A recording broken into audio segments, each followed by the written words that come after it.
Time for a small update.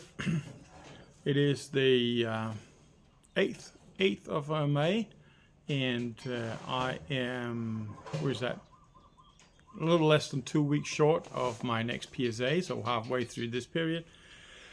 And well, things are progressing. I just progressed good with my PSA. I have no idea.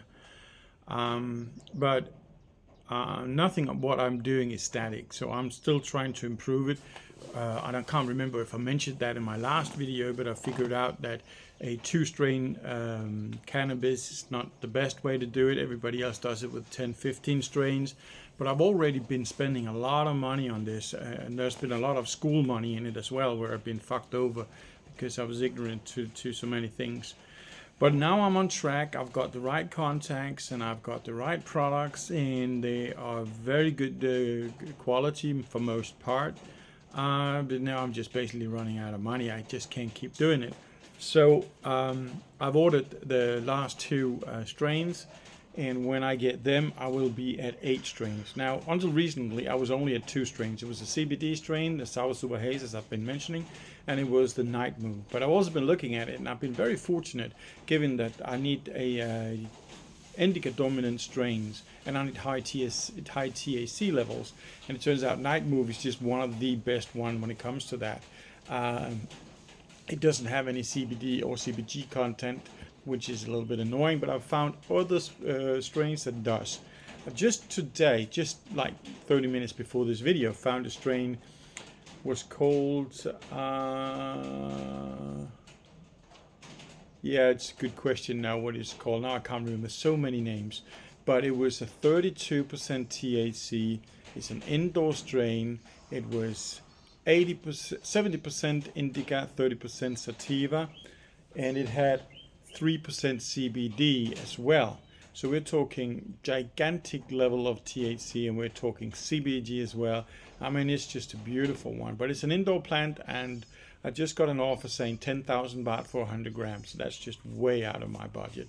I mean, I've just turned another one down and had a decent good strain for 1,300 baht for 100 gram, but I couldn't do that.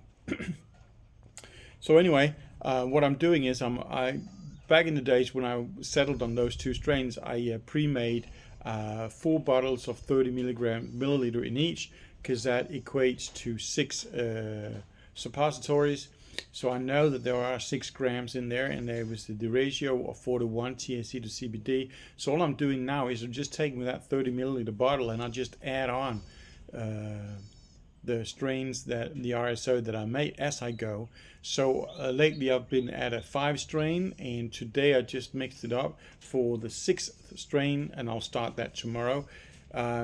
So in this testing period alone, I've gone from 2 to 6 strains, and I probably will reach my 8th strain before the test. That alone is something that really plays a role. Obviously, my fenbendazole protocol, as I mentioned before, has also become something of a project, because now it's not just a matter of swallowing solid pills twice a day. Now I'm using this one here, DMSO, which facilitates easier access for the pills, or the substance of the pills, through the blood barriers. And I also have these seropeptase in order to clean and detox the body for all the dead cancer cells, allegedly.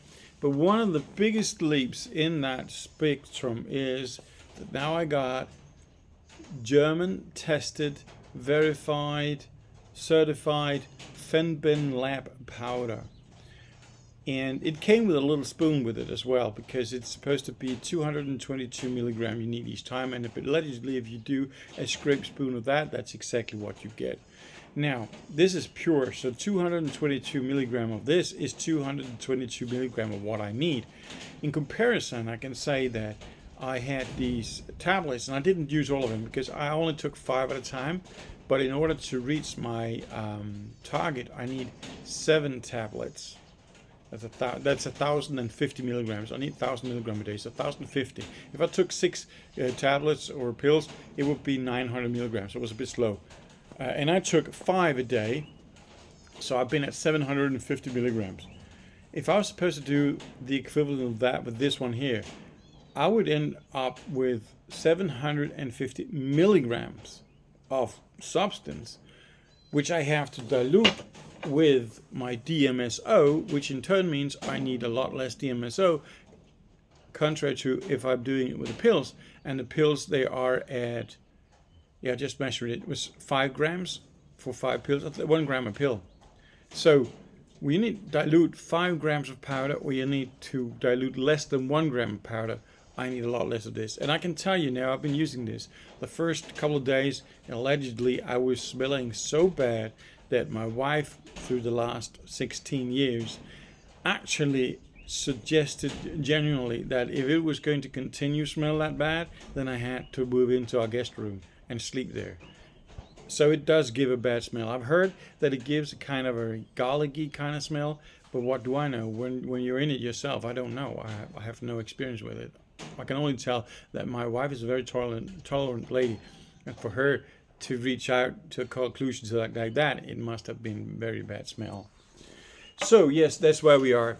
And I don't know if it is because I'm also on track on my Artemisia annua, where I'm using castor oil as the means of transportation.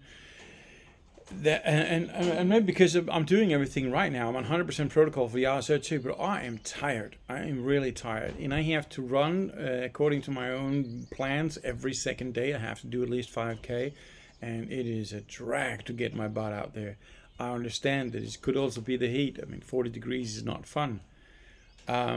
But yeah, in these days I do feel fatigued. It is not as much energy as I used to. And I bragged with my son when he was here that on the carnivore diet, I never needed my NanoNap anymore. I was so full of energy, so full of extra energy to do things. But now, no, I need my NanoNap. I definitely need it. I kind of hope that it's just because now I'm doing it right and the protocol is taking its toll. But I suppose in a couple of weeks we will know. So yeah, that was just a small update. Fenbendazole, bought in Germany. It's 100 grams only, and as I can see right now through the sun, it's only half full. So it's just for show that they have this big bottle, but quite expensive. I think I paid $120 for it. And they say 2 grams a day, because that is 1,000 milligrams per time. So if you have 100, you got 50 days worth of treatment. But I will continue with my 750 or my 1,500 milligrams a day, because that's what I've been doing so far. And because I'm combining it with 18 milligrams a time of ivermectin as well. So I'm up at 36 milligrams ivermectin on top of this. So I'll keep doing it with the 750 milligrams of fenbendazole. Well, let's see what's happening, and I'll update if there's something very interesting new. But until next time, as always, stay healthy.